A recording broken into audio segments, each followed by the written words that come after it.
प्यारे भाइयों बहनों, हमारे पिता परमेश्वर और प्रभु यीशु मसीह की ओर से आप सबको अनुग्रह शांति मिलती रहे और सबको जय मसीह की। मेरे प्यारे भाइयों बहनों, आज हम बात करेंगे दाऊद की प्रार्थनाओं पर कि दाऊद किस तरह से प्रार्थना करता था।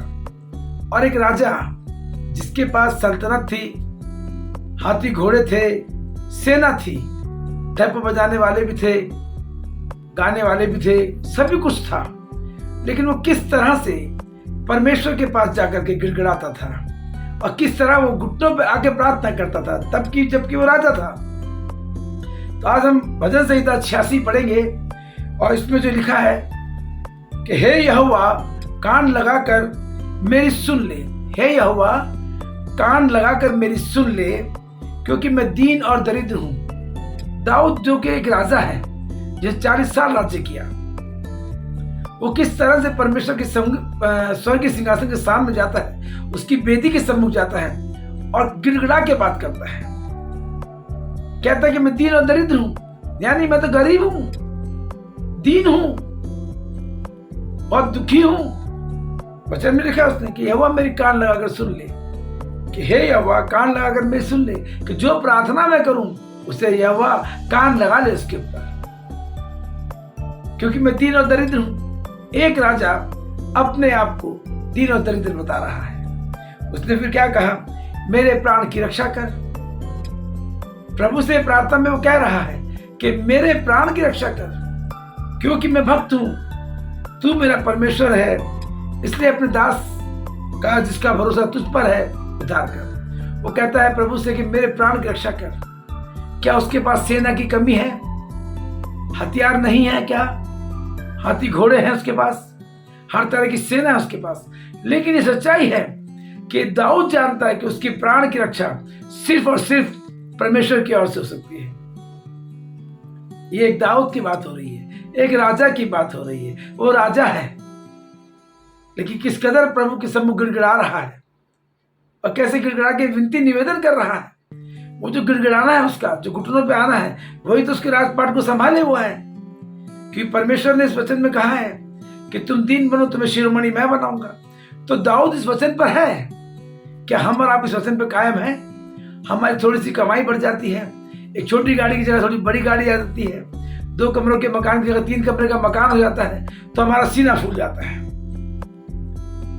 हम चर्च भी जाते तो जैसे एहसान करते हैं, अगर उसका दान भी देते तो ऐसे एहसान कर रहे हैं। जबकि एक राजा जिसके पास किसी चीज की घटी नहीं है, किसी चीज की कमी नहीं है, लेकिन वो ये बता रहा है कि किस तरह से प्रभु से प्रार्थना करता है, किस तरह वो रोता गिड़गिड़ाता है। अपने प्राण की रक्षा सैनिकों पर नहीं भरोसा, उसको अपने खुदा पर भरोसा है, जिंदा खुदावन में भरोसा है। फिर उसने कहा हे प्रभु मुझ पर अनुग्रह कर, जबकि वो लोगों पर अनुग्रह करता है।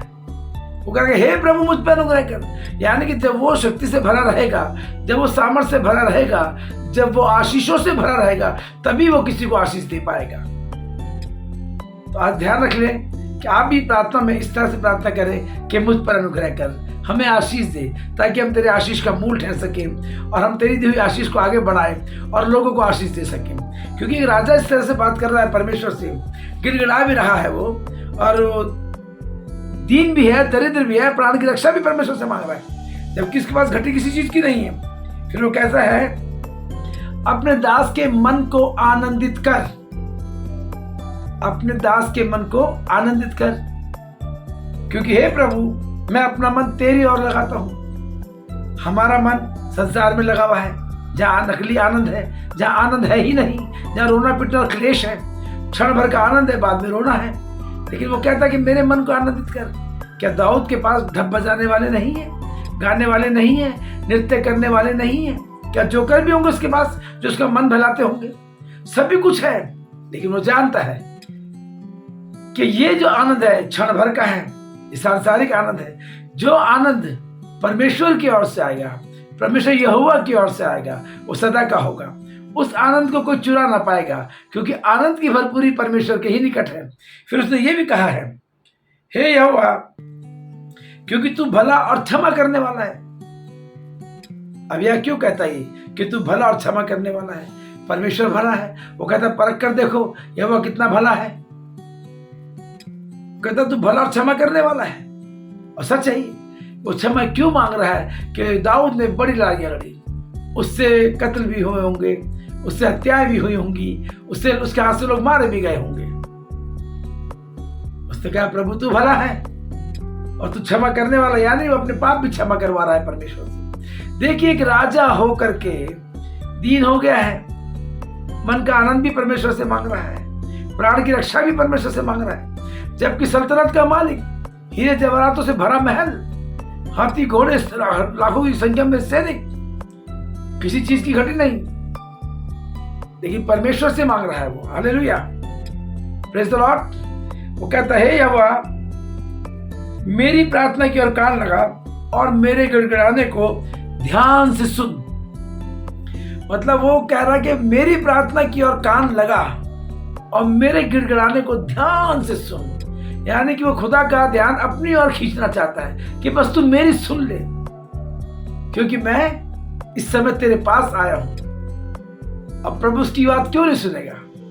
जो प्रभु के सम्मुख जाके गिड़गिड़ाएगा, जो प्रभु के सामने जाके रोएगा, अपने आप को दीन हलीम करेगा, जिसमें अहंकार ना होगा, क्योंकि परमेश्वर घमंड से भरी नजरों से चिढ़ता है।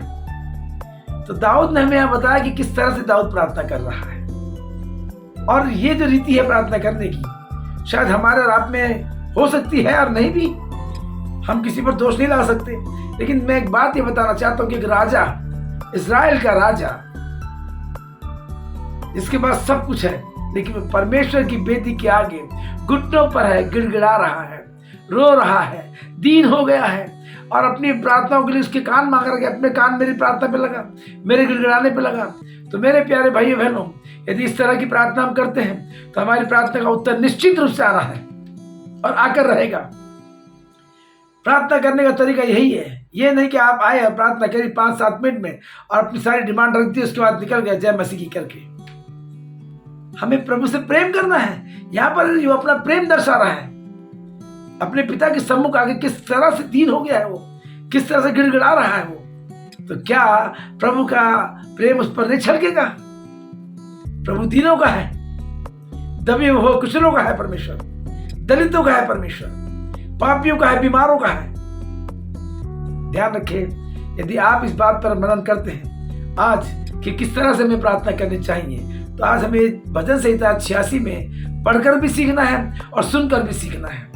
और मैं विश्वास करता हूं कि हमने जो वचन यहाँ बांटे आपस में एक दूसरे को, जो वचन शेयर किए हैं मैंने आपके लिए, इन पर आप जरूर मनन करेंगे और इसके आगे भी पढ़ेंगे, क्योंकि परमेश्वर ने इस बात के लिए कहा है कि यहोवा, वो कहता है दाऊद के, यहोवा मेरी प्रार्थना की ओर कान लगा और मेरे गिड़गिड़ाने को ध्यान से सुन, संकट के दिन मैं तुझको पुकारूंगा क्योंकि तू मेरी सुन लेगा। अब ये सब बात कहने के बाद दाऊद ने अपना प्यार इजहार किया है परमेश्वर को, अपना संबंध बताया कि कितना नजदीक है वो, और फिर वो ये भी कहता है कि संकट के दिन मैं तुझको पुकारूंगा। यदि मुझ पर कोई संकट आएगा तो मैं तुझे ही पुकारूंगा, अपने अजीजों को नहीं, रिश्तेदारों को नहीं, अपनी संतान को नहीं, अपनी माया को नहीं।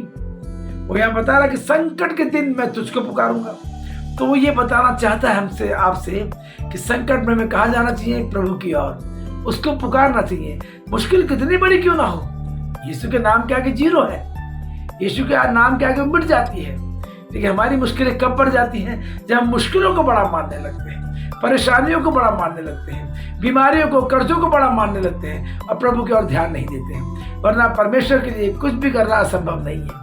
वो आपको कर्जों से भी छुटकारा देगा, बीमारी से भी छुटकारा देगा, वो आपको परेशानियों से, मुश्किलों से बाहर निकालेगा, वो आपको बहेलियों के जाल से छुड़ाएगा। भजन संहिता 91 में उसने कहा है, और वो करता है, जो उसने कहा वो करेगा।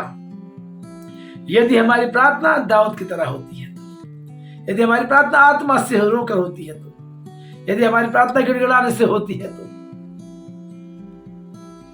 परमेश्वर हमसे प्रेम चाहता है। वो कहता विश्वास कर तो प्रभु की महिमा को देखेगा। उसने कहा संकट के दिन मैं तुझको पुकारूंगा और तू मेरी सुन लेगा। उसको गारंटी इस बात की, श्योर है, दाऊद श्योर है कि मैं संकट में जब तुझे पुकारूंगा तो तू मेरी सुन लेगा, क्योंकि वो जानता है कि रोज मुलाकात होती है उससे।